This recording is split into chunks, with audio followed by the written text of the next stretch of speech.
Donc, bonjour et bienvenue. Merci à tous d'être venus couper un peu votre pause déj pour m'écouter pendant un petit quart d'heure. Donc pour commencer, je vais me présenter. Donc je suis Eric Lenoir, je suis le responsable du pôle sécurité chez Zenica et à mes heures perdues, je participe à des projets open source, par exemple multi-chain, qu'une blockchain privée, le framework de sécu offensive Metasploit et aussi sur des projets de l'OWASP dont on va parler aujourd'hui. Donc comme premier slide, en fait, avant de parler du plan, je vais vous montrer l'OWASP Top 10. Donc l'OWASP Top 10, c'est un classement, bon, certains d'entre vous sont familiers, ça regroupe en fait les 10 vulnérabilités les plus communes qu'on peut retrouver sur les applis web. Donc on pourrait faire un talk presque de 15 minutes ou d'une demi-heure sur chacune d'entre elles. Je vais en citer quelques-unes dont vous êtes peut-être familiers, les injections SQL, les injections XSS, des API non protégées, pas de sécurité, ou des dépendances aussi qui sont faillées, vulnérables, rendant toute notre application à nous buggée. Donc aujourd'hui, en fait, on va parler des dépendances, on va faire des analyses de dépendance, de l'analyse de code source, on verra aussi comment on peut faire tout ce qui est test d'intrusion et comment les automatiser. On parlera un peu des middleware de type base de données ou serveur web. Et enfin, on fera un petit récap parce que bon, sur un quart d'heure, ça va aller vite, mais j'ai envie en fait de vous donner les mots-clés principaux qui pourront vous servir en tant que takeaway pour vous après implémenter ça sur vos applications. Alors les dépendances, je vais commencer pour le back. Il y a l'OWASP qui nous fournit des modules permettant en fait de tester les vulnérabilités de dépendance. Donc je vais citer en premier Dependency Check. Donc Dependency Check, il a des plugins pour du Gradle, du Maven, la ligne de commande, et on est en train aussi d'en faire un pour le front, mais qui est encore en version bêta. Donc en fait, pour l'utiliser, là je vous ai mis le petit exemple ici, c'est pour du Maven. Vous incluez le plugin, ce qu'il va faire en fait, c'est qu'il va scanner votre pom.xml, il va faire construire l'arbre des dépendances de manière transitive. Et en fait, il va comparer chaque dépendance avec la NVD, qui est la base de données nationale des vulnérabilités. Et en fait, si jamais il trouve une dépendance qui a une faille ou autre, potentiellement vous pouvez lui faire alerter ou même casser le build. Donc ça, c'est OWASP Dependency Check. Après, il y a un autre outil qui est fourni par l'OWASP qui s'appelle Dependency Track. Donc Dependency Track, c'est une application web en fait qui s'alimente des rapports de Dependency Check pour assurer un petit suivi. Parce qu'en fait, généralement, ce qui va se passer, vous allez avoir un petit souci avec Dependency Check, vous allez mettre à jour la lib, mais après, c'est fini. Vous avez perdu l'état, vous avez perdu l'historique. En installant Dependency Track, en fait, vous pouvez lui injecter les rapports de Dependency Check et faire des suivis, des tableaux de bord sur l'évolution des vulnérabilités. Donc ça, c'est des outils qu'on utilise très souvent, nous, auditeurs sécurité, pour tester les dépendances sur le back. Là, j'ai choisi de vous montrer deux petites captures d'écran de Dependency Check. Donc là-haut, c'est la sortie purement console. Si vous faites un Maven clean install, vous avez par exemple la liste des CVE, qui est une vulnérabilité associée à la dépendance. Et dessous, là, vous avez une sortie un peu plus sexy, si jamais vous voulez conserver ou autre la sortie au format HTML. Donc voilà ce que fait Dependency Check. Donc pour le front, je l'ai dit, vous pouvez faire pareil, vous pouvez utiliser le module qu'on a fait mais qui est encore en version bêta. Sinon, il y a d'autres outils qui font exactement la même chose, même principe, on prend le package.json, on crée l'arbre des dépendances et on le compare à la NVD. Ce qui peut être intéressant pour le front des outils vraiment spécialisés, c'est le NSP pour Node Security Project. Malheureusement, le NSP il est payant si vous avez plus d'un repo privé. Donc souvent, nous, quand on va chez des clients, en fait, on utilise Retire.js qui fait exactement la même chose. Là, je vous ai mis un petit extrait du package JSON avec en gras la tâche. Bon, c'est du Yarn en l'occurrence, mais quand on fait du Yarn dependency, derrière, ça appelle Retire.js automatiquement.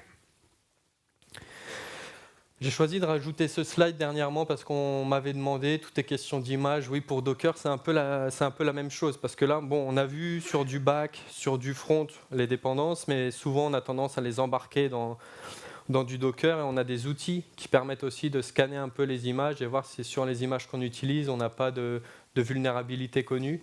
Donc j'en ai cité quelques-uns, X-Ray qui le fait, Twistlock. Donc X-Ray et Twistlock c'est des outils plutôt payants. Et il y a CoreOS aussi qui nous fournit Claire, qui est un outil gratuit qui permet de scanner les images et de voir les éventuelles vulnérabilités dessus. Et enfin, pensez-y, pour tout ce qui est host et conteneur, faites passer un petit Docker Bench Security pour voir si la configuration de Docker sur l'host ou si les conteneurs qui tournent respectent en fait on va dire, les grands principes de sécu des conteneurs. Donc là, on peut se dire, c'est cool, j'ai fait mon back, mon front, mon appli web, tout ça, j'ai embarqué dans du Docker, j'ai pas trop de vulnérabilité. Malgré tout, il y a un sujet dont j'entends rarement parler, mais qui est très très important, c'est les licences. Les licences, elles sont souvent ignorées. On se dit, bah, tiens, on ne réinvente pas la roue, j'utilise une dépendance qui fait exactement ce que je veux, et puis je package ça dans mon logiciel que je revends. Mais malheureusement, en fait, il peut arriver que la licence de cette dépendance, elle soit restrictive. Et par exemple, qu'elle vous oblige à soit refournir le code source, ou soit même rétribuer l'auteur initial de la dépendance. Pardon. Donc là encore, il n'y a pas vraiment d'outil gratuit qui permet en fait d'aller voir les licences des dépendances que vous utilisez. Par contre, il y a des solutions payantes qui sont intéressantes. Il y a BDS, je ne sais pas si certains d'entre vous connaissent, pour la plateforme Black Duck Software, qui est une plateforme qui fait à la fois, en gros, c'est en gros un dependency track avec les licences. Et il y a du JFrog X-Ray, toujours pareil, et il y a aussi Checkmarks en fait, qui peuvent vous alerter sur des licences qui peuvent être restrictives sur vos dépendances. Donc là, c'est plutôt cool. Déjà, si vous faites ça, et on verra qu'en fait, on peut relativement bien l'automatiser dans des pipelines, on est plutôt serein par rapport aux dépendances. Maintenant, là, je vais parler d'une partie un peu plus statique, quelque chose normalement que j'imagine tous ici vous faites déjà, c'est regarder votre code source. Généralement, ce qu'on commence à dire, mon ami Sonar, effectivement, je commence souvent à dire, bon, si on utilise bien les frameworks comme il faut, normalement, ceux-ci, quand on parle de Spring, d'Hibernate, déjà, ils nettoient bien les chaînes, ils ont déjà toutes les primitives qui vont bien pour éviter les attaques classiques comme les injections. En revanche, rien ne nous dispense, encore plus pour un point de vue de sécurité, de faire passer des analyseurs de code source. Donc il y a le Sonar, qui est très connu, pour notamment tout ce qui est qualité. Il a des rule sets de sécurité, notamment pour le top 10 de l'OWASP que je vais vous ai présenté au début, qui permet en fait de vérifier s'il n'y a pas des patterns de code un peu douteux dans votre application et de vous lever des alertes par rapport au top 10. Donc n'hésitez pas, si vous avez du Sonar, à activer les rule sets qui vont bien. Après, pour le front, ce qu'on fait souvent aussi, c'est qu'on ajoute des linters de sécurité. Donc par exemple, si vous faites de l'ECMAScript, on utilise ESLint Plugin Security. Après, si vous faites du TypeScript, pas de panique. Ce qu'on fait aussi, parce qu'il n'y a pas encore vraiment de plugin efficace pour le moment, c'est qu'on transpile en fait ce TypeScript avec TSC, et puis après on a de l'ECMAScript, et puis on applique notre linter. Donc qu'est-ce que ça donne ? Je reprends un peu le package.json de tout à l'heure. Vous pouvez voir les deux tâches en bas. Le security qui nous permet de transpiler et d'appliquer le linter, et après bon, le sonar qui fait un sonar scanner, on va dire absolument rien de révolutionnaire, quoi. Maintenant les middleware. Donc un petit troll pour commencer sur les bases de données. C'est un troll qui vient souvent de Rex qu'on a quand on va auditer chez nos clients. Il nous arrive souvent de voir qu'en fait la base de données, il n'y a tout simplement pas d'autante, elle n'est pas protégée. Donc avec le petit smiley, déjà de base, pensez juste à activer les primitives d'authentification sur votre base de données. Après, si vous voulez des niveaux, on va dire un peu supérieurs en termes de sécu, vous pouvez faire du chiffrement physique. Donc il y a certains SGBD qui permettent de le faire par défaut. Comme ça, si jamais le file system il est volé entre guillemets, la base de données ne pourra pas se remonter. Et enfin, vous pouvez aussi faire du chiffrement logique. Ce que j'appelle du chiffrement logique, c'est du chiffrement par colonne. C'est pour éviter notamment de dévoiler des informations sensibles à quelqu'un qui accéderait à la base de données et de s'assurer que c'est l'application consommatrice de la base de données qui, elle seule, peut déchiffrer. Avec un chiffrement symétrique, avec une clé, ça marche bien. Et surtout, c'est parfois obligatoire selon la législation. Vous entendez du fameux le buzzword RGPD, blablabla. C'est vrai que tout ce qui sera donné à caractère personnel sensible, la CNIL stipule qu'il leur faudra un niveau de chiffrement adapté. Et donc, grosso modo, si on lit entre les lignes sur les mises en application, ça veut dire la mise en place d'un chiffrement logique. Concernant les serveurs web, là, ce slide, moi, il me plaît bien parce qu'en fait, il contient toute une liste de headers qui vont vous permettre de vous protéger et surtout de mitiger des attaques. On entend par mitiger en sécurité informatique le fait de, même si notre application elle est vulnérable à une faille, en fait, je ne pourrais pas l'exploiter correctement. Je vais limiter l'impact de cette faille-là et notamment de son exploitation. Donc là, je ne l'ai pas mis, mais évidemment, faites de l'HTTPS. Et le premier header qui est intéressant à utiliser, c'est l'HSTS pour le Strict Transport Security. Ça va vous forcer en fait à passer en HTTPS. Après, les trois autres, ils vous permettent de... C'est un peu ce que je disais, notamment pour tout ce qui est pour mitiger les attaques de type XSS, ça va être les Content Security Policy, les CSP. En fait, il y en a 3 différents, et selon les navigateurs et les versions des navigateurs, ils n'interprètent pas tous le même header. Donc du coup, mettez les 3. Après, même la configuration, elle est pareille pour les 3, mais mettez les 3, comme ça vous allez pouvoir en fait toucher le plus de navigateurs possible. Donc vous pourrez dire notamment avec ces headers, bah tiens, je ne veux pas du tout charger des scripts externes, je veux charger que depuis mon domaine, mais pas des scripts inline, etc. Après, je vous ai juste mis quelques autres headers pour maîtriser les types MIME et le chargement par iframe. Donc là, il y a une partie qui va, j'espère, vous intéresser, c'est sur les tests d'intrusion. Et encore merci l'OWASP pour venir à notre rescousse en nous fournissant des outils gratuits open source, c'est Z-Attack Proxy, de son petit nom ZAP. Il permet de faire des tests d'intrusion à la fois actifs et ou passifs. Donc nous, on entend par des tests d'intrusion passifs des tests en fait où ZAP il se comporte gentiment. Il va typiquement par rapport au slide d'avant, il va aller voir si les headers qui sont exposés par votre serveur web, ils sont tous bien mis et bien positionnés avec un bon niveau de sécurité. Donc ça, c'est du mode passif. On va dire à la limite, vous pouvez l'utiliser sur n'importe quel site, du Facebook, du Google, si vous voulez regarder, il n'y a pas de souci. Par contre, en mode actif, ZAP il est beaucoup plus offensif. Ce coup-ci, il va essayer de faire des injections SQL, du XSS. Il va faire des attaques par force brute. Donc là, en théorie, il faut avoir l'accord de la personne qui détient le site pour passer ZAP en mode actif. On verra, ce qui est intéressant avec un tel outil, c'est que c'est possible de le lancer via du Docker. Et qui dit lancement via Docker, dans tout ce qui va être pipeline de déploiement, d'integ continu, on va pouvoir en fait automatiser le passage de tests d'intrusion sur notre application.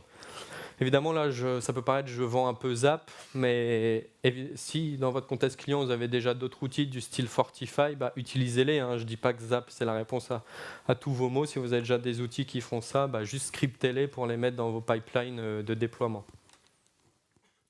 Donc, en parlant de pipeline de déploiement, ça doit vous parler. C'est généralement ce qu'on voit chez 90% de nos clients, des pipelines classiques de construction, de tests unitaires d'intègre, puis on déploie ça sur un environnement, et puis on fait passer des tests end-to-end, et puis après on déploie en prod, ou on archive sur un Artifactory ou un Nexus, peu importe l'étape finale. Moi ce que je dis, c'est avec ce qu'on a vu là un petit peu, on peut avoir un autre pipeline, on va inclure des tests de sécurité. Et ça, vous savez, on entend souvent parler de buzzwords du style SecDevOps, trucs comme ça, rajouter à du DevOps la sécurité, c'est typiquement ce genre d'implication. Là, au moment des tests unitaires et d'intégration, je vais rajouter des tests de dépendance. Hein, on a vu avec du dependency check, du retire.js. Je vais aussi rajouter des tests du code source que vous... Bon, normalement, c'est déjà fait, hein, les jobs Sonar ne changent pas, il faut juste bien penser à activer le rule set de sécurité. Et après, ce qu'on fait généralement dans les déploiements, c'est nous, on va déployer sur un nouvel environnement spécifique et hop, on va faire lancer ZAP en passif et en actif sur cet environnement de sécurité. Donc là, pour vous montrer un petit peu, parce qu'on a un quart d'heure, c'est relativement court, je vous ai mis rapidement la configuration. Donc là, les experts reconnaissent tout de suite qu'on est dans du pipeline Jenkins, et même qu'on déploie via Rancher, puisqu'il y a un argument où Rancher Container Network égale true, ce qui veut dire en gros que là, quand on va arriver dans ce stage du pipeline, on va utiliser l'image Docker d'OWASP, donc l'image weekly, puis après on va passer une conf et puis on va lancer le mode passif ici et dans le stage d'après, le mode actif. Donc ça, on voit à moindre coût, pour pas très cher, vous pouvez même plus ou moins copier-coller ces steps-là, modulo le fait que vous ayez votre propre conf de ZAP, vous mettez l'URL, enfin nous c'est un nom de conteneur puisqu'on est orchestré par du Rancher, et hop, déjà vous avez des tests d'intrusion qui passent automatiquement. Et donc, pour terminer, puisque je vois qu'il ne me reste qu'une petite minute, c'est ce que je disais au début de la conf, je tenais à vous donner un maximum d'informations, des takeaways, des trucs pratiques sous forme de tableau pour que vous puissiez faire aussi un peu de security by design. J'aime bien les buzzwords, mais j'aime mieux quand ils sont expliqués. Donc ça va consister notamment à résoudre les problématiques qui sont là, du style l'AAA pour Authentication, Autorisation et Accounting. On entend par accounting tout ce qui est traçabilité, les logs, etc. Donc ce que je vous conseille, c'est sur vos middleware, réinventez pas la roue. Hein. Normalement, les middleware, les serveurs web, les bases de données, ils ont déjà des configurations pour journaliser correctement. Il y a juste à les activer. Après, si vous avez besoin, par exemple, de tracer des parcours utilisateurs sur des API, bon, il y a des outils qui permettent de le faire, mais il y a également l'AOP pour pas très cher, sans toucher à votre code métier. Vous Vous mettez un petit peu d'AOP et vous pouvez loguer facilement des parcours. Et surtout, attention à ce que vous mettez dedans, dans les logs, parce que comme je l'ai dit, il y a le RGPD, et donc il faut faire attention. Au niveau des API, pensez à les protéger, évidemment. Combien de fois on voit des API qui sont non protégés ou des endpoints pas secure? Posez-vous la question sur la gestion du CORS, depuis où en fait mon API doit être appelé, depuis quel domaine, et pensez aussi à générer des jetons CSRF, parce que là on était dans un exemple d'appli web classique avec un front, un back, une base de données, mais voilà, du CSRF pour garantir que ce qui appelle l'API, c'est bien le front. Enfin, les secrets. Un petit smiley aussi. Alors là, on n'y coupe pas. Plus d'une fois sur deux, on va chez le client, on se rend compte que les secrets, en fait, ils sont gérés dans des properties, committés dans le Git, accessibles à tous. Non, en fait, il y a plein d'outils qui vous permettent, notamment là, HashiCorp Vault, de gérer proprement vos secrets et de ne pas du coup les committer comme des gros dégueulasses, soyons clairs. Et enfin, le dernier point, c'est les flux. On le dit souvent, si d'entrée de jeu, vous savez un peu les flux, vous définissez une bonne matrice de flux, n'hésitez pas à implémenter sur vos firewalls les règles qui vont bien et à installer aussi des outils type fail to ban pour éviter tout ce qui est attaque par force brute. Donc voilà, un quart d'heure s'est passé vite. Je vous remercie pour votre attention et puis à vous de jouer. Et j'avais promis à mon chat que je le mettrais. Voilà.